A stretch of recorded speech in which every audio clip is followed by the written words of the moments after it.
Fat is extremely easy to gain, but very difficult to lose. And this is very clear by the dangerous trend for overweight and obese individuals in America, and it's only getting worse. And obesity extends beyond physical health, as it's linked to numerous chronic health conditions like diabetes, heart disease, and certain cancers. But the good news is that you don't have to be one of the people included on this list, and we're gonna go over 10 strategies to burn fat and lose weight for good, effectively and efficiently. Now, without wasting any time, let's jump to the first tip, which is to obtain a caloric deficit. A caloric deficit refers to consuming fewer calories than your body requires to stay at its current weight. So inherently, to achieve this, we need to know how many calories we should be eating so we can stay under that number. According to the National Institute of Health, women should consume 2,000 calories while men should consume 2,500. But this is just a standard. If you want a more accurate and personalized number, I highly recommend you go to the Mayo Clinic's website where they have a caloric consumption calculator that you can do, fill out your height and weight, and it'll give you your own number. And now we have this number, which is great, but what do we do next? Eat less than that number. Now this is extremely easy to say, but a lot harder to do. Now my biggest recommendation is to start slow. If your recommended caloric consumption is 2,500, don't jump down to 1,000 calories a day because you're gonna maintain it for maybe 2 to 3 days and quit because you get frustrated. Start small and maybe aim for a 10% caloric deficit, try and maintain that for a week and slowly increase as you can. And another great strategy to maintain a caloric deficit is actually strategy number 2, which is to eat nutrient-dense foods. Nutrient-dense foods refer to foods that provide vitamins, minerals, and other health-promoting components and have little added sugars and a significantly lower number in calories. So what does this mean? Not only is this food healthier, but it'll have a lot less calories than the majority of other foods that many people eat. And the other great thing about nutrient-dense foods is that they're extremely filling, which in turn is going to limit the amount of food that you eat throughout the day, thus decreasing your caloric consumption. Some examples of nutrient-dense foods include red meats, seafood,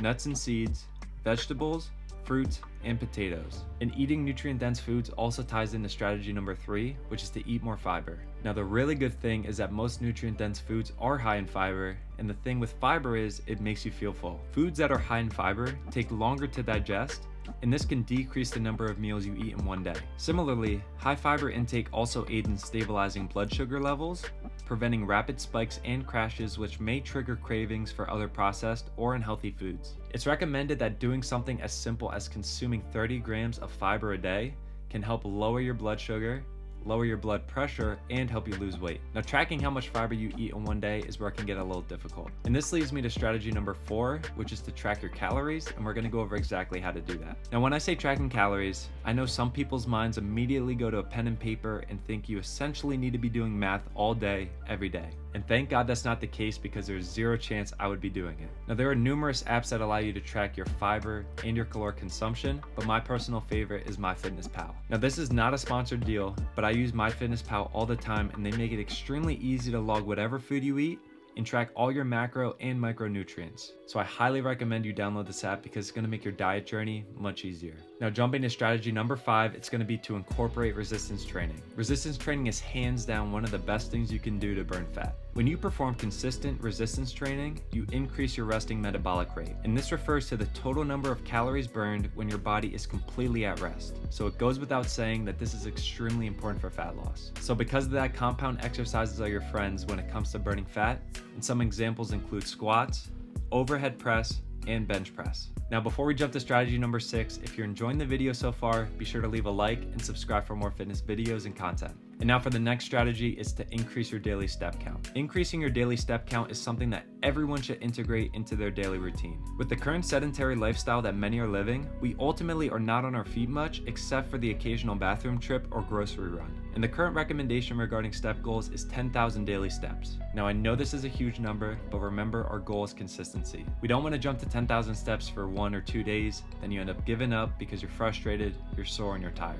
I would highly recommend that you look at your smartphone or smartwatch if you have one and try and figure out what your daily steps have been consisting of currently. And once you get that number, try and increase it by 10% and maintain that for a week. Then we'll slowly continue to increase by 10% each week until you get to that 10,000 step goal. Now this is much more sustainable and I promise you're gonna get better results. And some easy strategies to increase your daily steps, especially if you work from home, is to try and get up every half hour and do a short walk either around your house or just in the neighborhood. This will not only help your cognitive processing, but also increase your steps. And regardless of how you achieve the 10,000 steps, I promise you it's going to take you a long way in achieving your fitness goals. Now let's jump to strategy number 7, which is to stay hydrated throughout the day. Being hydrated is another effective strategy to lose weight for several reasons. The first of which is when you drink water, it actually makes you feel more full, which ultimately will decrease the amount of food you consume. And drinking more water has been shown to increase your metabolism, thus helping you get better control over your weight. And drinking water also helps remove waste from the body. It helps your kidneys filter toxins and waste while retaining the essential nutrients and electrolytes. And when you're dehydrated, your kidneys are actually going to hold on to more water, thus increasing your water weight. So try and stay as hydrated as you can throughout the entire day. Now we're going to go to strategy number 8 next, which is to limit alcohol consumption. Alcohol has numerous negative effects, but it also significantly increases your overall weight and makes burning fat much harder. Alcohol makes you eat more as it messes with the hormone leptin, which this is the hormone that makes your body feel full. And because this hormone's altered, you're gonna consume more food. And alcohol also slows down your metabolism, which consequently will lead to weight gain. And your stomach, liver, and intestines are all crucial for digestion and getting the body the nutrients it needs. And alcohol can impair their function, making them slightly less efficient. And lastly, beer and alcohol is very high in calories. One standard beer is about 150 calories. So you do the math on how many beers you would drink in an average night, and it's gonna increase your daily consumption by that much. So try and decrease your alcohol consumption as much as possible. Now let's jump to strategy number 9, which is to reduce your sugar intake. First and foremost, eating a lot of sugar adds to your daily caloric intake, which in turn will increase your weight. A 2021 clinical diabetes study found that the overconsumption of added sugars contributes to obesity and being overweight. Replacing items containing added sugars with options that have minimal or no added sugars, such as beverages, breakfast cereal, and yogurt, can cut down on hundreds of calories without altering your food quantity. Sugar is in pretty much everything nowadays, but try your best to limit this and it's going to take you a long way.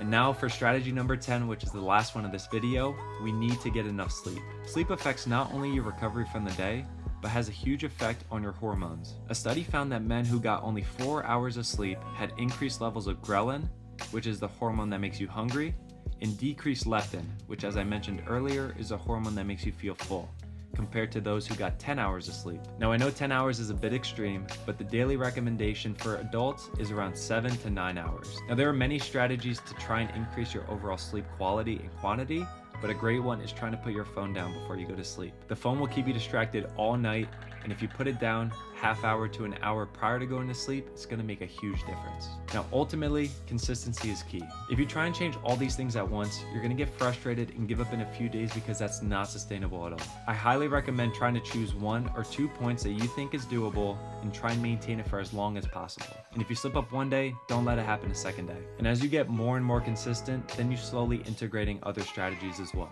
And I promise you, if you're consistent and you make these changes, you're gonna see life-altering effects. And it's gonna make a huge difference and you're gonna feel so much better. And what I recommend you doing next goes perfectly with the resistance training tip that I mentioned earlier. So check out this video here. It's gonna go over a 10-minute follow-along workout that covers the full body.